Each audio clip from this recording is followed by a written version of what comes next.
Dust devils danced in the main street of Redemption, a lazy swirl of grit mirroring the unease settling over the town. The sun beat down, baking the wooden buildings and turning the air thick and heavy.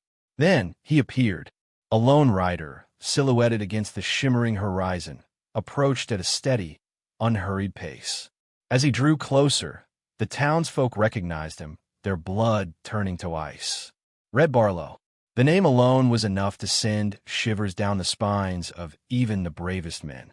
He rode a black stallion, its coat gleaming like polished obsidian. Red himself was a figure carved from granite, his face weathered and hard, his eyes like chips of flint. A low-slung hat shadowed his features, adding to the aura of menace that radiated from him.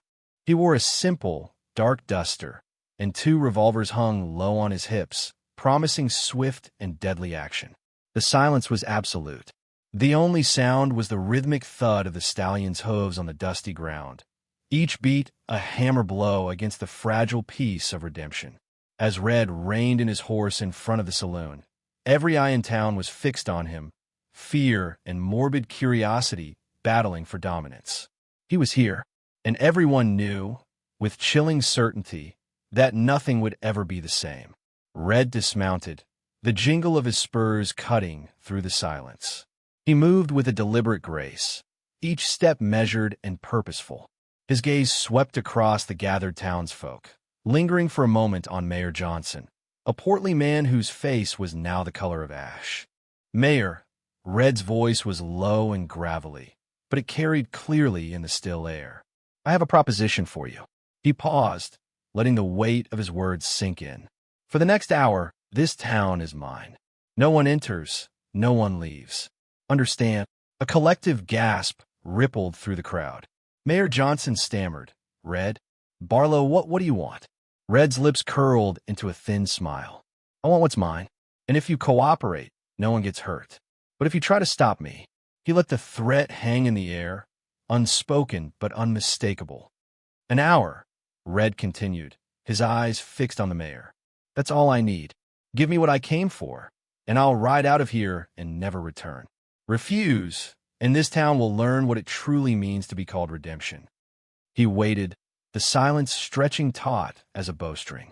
The fate of Redemption hung in the balance, resting on Mayor Johnson's next words.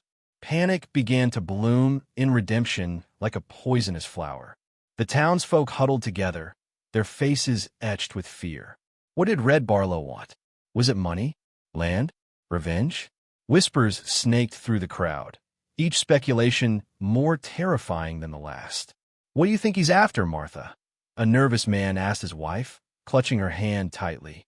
Martha shook her head, her eyes wide with apprehension. "I don't know, Thomas, but I have a bad feeling about this. A very bad feeling." Suddenly, Sarah, the young woman who worked at the general store, gasped, her hand flying to her chest. She glanced nervously at a small, ornate locket hidden beneath her dress, a secret she'd guarded for years. Could Red possibly know about it? Meanwhile, Sheriff Thompson, a man haunted by past failures, felt a familiar knot of dread tightening in his stomach. He'd sworn an oath to protect this town, but how could he possibly stand against a legend like Red Barlow? He gripped the handle of his revolver, his knuckles white. He knew that whatever Red was after, it was about to dredge up secrets that Redemption had long tried to bury. The air crackled with unspoken fears, and the clock hadn't even started ticking yet. Red, with a grim satisfaction, produced a massive, ornate timer from his saddlebag. It was a bizarre contraption, a clock face easily a foot across, mounted on a sturdy wooden tripod. He planted it squarely in the middle of Main Street, its presence amplifying the already suffocating tension. "The hour starts. Now," he announced, his voice ringing out as he flipped a lever on the timer. With a loud click and a whir of gears, the second hand began its inexorable sweep. The sound, usually a comforting reminder of time's steady passage, now felt like a countdown to doom. Every eye was glued to the timer, watching as the seconds ticked away. It was a physical manifestation of their dwindling hope, a constant reminder that time was running out.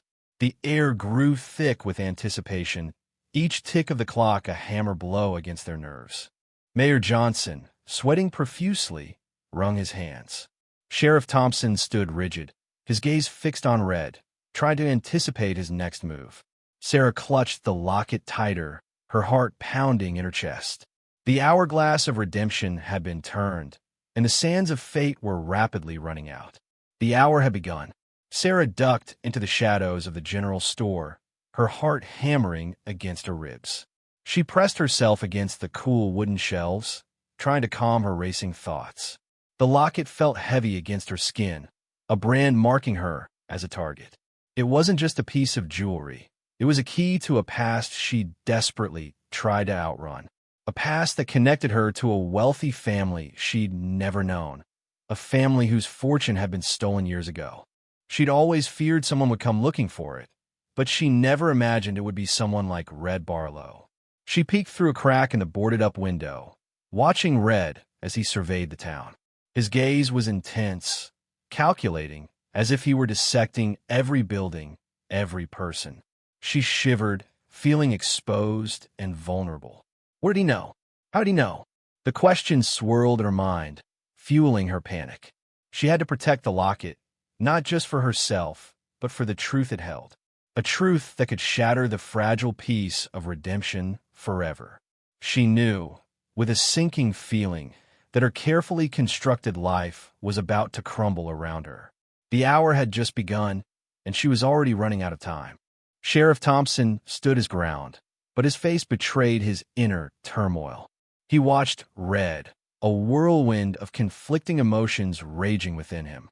He was a lawman, sworn to uphold justice, but he also remembered the disastrous shootout years ago that had cost him his confidence and the lives of good men. He knew he should challenge Red, but the outlaw's reputation preceded him. A direct confrontation could lead to bloodshed, innocent lives lost. Was he strong enough to face Red, or would his past failures condemn the town to destruction? He considered his options, each one fraught with peril. He could try to rally the townsfolk, but they were mostly farmers and shopkeepers, no match for a seasoned gunslinger. He could try to reason with Red, but something in the outlaw's eyes suggested he was beyond reason. He glanced at the timer, the seconds relentlessly ticking down. Time was running out, and he had to make a choice. Protect the town, even if it meant risking everything, or stand aside and watch redemption fall. The weight of his decision pressed down on him, heavy and suffocating. His past haunted him, whispering doubts in his ear. Was he a hero, or a coward destined to repeat his mistakes? Old Man Hemlock, a frail figure hunched over his cane, shuffled forward. His face, a roadmap of wrinkles etched by years of regret, was pale and drawn. He stopped a few feet from Sheriff Thompson, his voice a raspy whisper. "Sheriff," he croaked, I have something to confess." Thompson turned, surprised. "Hemlock, what is it?" The old man hesitated, his eyes darting nervously towards Red. "Years ago, before you came to redemption, there was a betrayal." He swallowed hard, his throat bobbing. A young man, full of promise, was wronged. Terribly wronged. He paused, gathering his courage. "I knew what happened. I saw it all, but I was too afraid to speak up." His voice cracked with emotion. That young man, he was Red's brother, and the betrayal, it led him down a dark path, a path that made him the man he is today. Hemlock looked down, shame etched on his face. "I'm responsible for this, at least partly. If I had spoken up then, maybe none of this would be happening now." He looked up at the sheriff with pleading eyes. Maybe it's not too late to make amends." The timer ticked on. Red, seemingly unfazed by Hemlock's confession, suddenly moved. He strode towards the bank, his hand resting on the butt of his revolver. The townsfolk gasped, assuming he was after the town's gold. Sheriff Thompson tensed, ready to intervene. But Red didn't enter the bank. He bypassed it, heading instead for the dusty, abandoned newspaper office across the street. He kicked open the door, the sound echoing through the silent town. A moment later, he emerged, empty-handed but with a knowing glint in his eyes. He then proceeded to the mayor's office. Bursting through the doors, he reappeared, tossing papers into the street. They scattered like fallen leaves, revealing ledgers and documents. He then moved on to the church. Each location seemed random, yet purposeful. It was as if he were methodically checking off locations, searching for something specific. At each spot he searched and caused a stir, leaving a wake of fear and confusion. The clock ticked on, relentlessly marking the passage of time. The tension was a living thing, coiling around redemption, squeezing the life out of it. The hunt had begun. As Red moved towards the general store, Mayor Johnson, his face slick with sweat, intercepted him. "Barlow, wait," he pleaded, his voice trembling. He pulled Red aside, away from the prying eyes of the townsfolk. "I know what you're after," Johnson whispered, his gaze darting nervously towards the general store. "The locket. Sarah has it." Red's eyes narrowed. "And I can get it for you," Johnson offered, his voice barely audible. Just spare the town. I'll bring it to you. No bloodshed, no fuss." Red studied the mayor, his expression unreadable. "What's the catch, Johnson?" Johnson swallowed hard. Just promise to leave, and promise not to hurt anyone else. "Sarah, she doesn't deserve this." Red remained silent for a moment, considering the offer. Then, a slow smile spread across his face. "All right, Mayor. I'll play your game. But if you double-cross me," he didn't need to finish the sentence. Johnson understood perfectly. He was making a deal with the devil, betraying an innocent woman to save his own skin and protect his reputation. He had made his choice. The clock continued its relentless countdown. Sarah, seeing the mayor and Red in hushed conversation, felt a surge of anger and betrayal. She couldn't stay hidden any longer. She stepped out of the general store, her eyes blazing with defiance. "Red Barlow," she called out, her voice surprisingly strong. "I know what you want." Red turned, his gaze locking with hers. A flicker of surprise crossed his face, quickly replaced by a steely resolve. The townsfolk gasped, realizing Sarah was confronting the outlaw. "Sarah, no!" Mayor Johnson cried, but it was too late. Sarah walked towards Red, her hand reaching inside her dress. She pulled out the locket, its silver surface gleaming in the sunlight. "This is what you're after, isn't it?" She stopped a few feet from him, her eyes searching his. "What is it about this locket that's so important to you? What secrets does it hold?" Red's jaw tightened. "That's none of your concern." "It is my concern," Sarah retorted. "It's been in my family for years. I deserve to know the truth." The timer continued its inexorable countdown, the seconds slipping away like grains of sand. The final confrontation had begun. Red's expression softened, a hint of vulnerability flickering in his eyes. "That locket, it's not about money, Sarah. It's about family, about what was stolen from me." He took a step closer, his voice dropping to a near whisper. "My father, he was a wealthy man. He owned vast lands and businesses. But he was betrayed. His fortune, my fortune, was stolen by someone in this town." He paused, his gaze sweeping across the gathered townsfolk. "The locket, it's proof. Proof that I am the rightful heir. Proof that my father was murdered for his wealth." Sarah's eyes widened in disbelief. "But my family, they've had this locket for generations." Red shook his head. "Your family was given the locket by the man who stole my father's fortune. They were pawns in his game." He reached out, his fingers brushing against the locket. "That locket, it holds the key to everything, to the truth about my father, and to the location of what's rightfully mine." The timer continued to tick, the seconds dwindling with each revelation. The truth was out, and it was far more complex and dangerous than anyone could have imagined. Just then, Mayor Johnson, emboldened by his deal with Red, stepped forward. "That's enough, Barlow," he declared, his voice surprisingly firm. "Give me the locket, Sarah. It's for the best." Sheriff Thompson, who had been listening intently, finally snapped. He'd heard enough lies and betrayals. He pushed his way through the crowd, his face grim. "Johnson, what's going on? What deal did you make with Barlow?" Johnson stammered, "I was just trying to protect the town, Sheriff." "By selling out an innocent woman?" Thompson retorted, his voice rising. "I should have known. You've always been a snake, Johnson." He turned to Red, his hand hovering over his revolver. "Barlow, this ends now." Red sighed, a hint of weariness in his eyes. "I didn't want it to come to this, Sheriff." But before Red could react, Mayor Johnson drew a hidden pistol and fired at Sarah. Red, reacting instantly, shoved her out of the way, taking the bullet himself. Sheriff Thompson, in turn, drew and fired at Mayor Johnson. The shot rang out, shattering the tense silence. The brief but deadly showdown had begun.